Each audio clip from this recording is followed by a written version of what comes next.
Sim. Sim, eu tenho que perguntar. Senhor, você não recebeu mensagem que você Espírito mandar para você? Eu venho de Haiti, eu sou brasileiro. Eu venho de Haiti, eu sou brasileiro. Eu sou presidente do Vice-Espírito escolhe.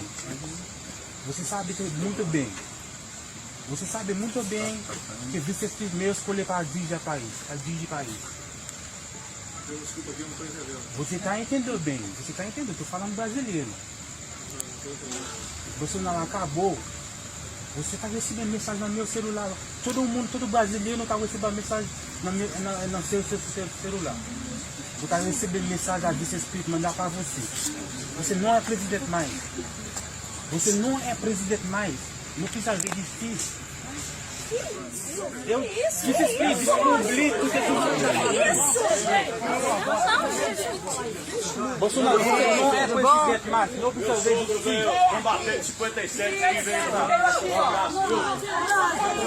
Deixa eu só deixar um texto bíblico. Esse senhor aqui veio, quer fazer uma oração.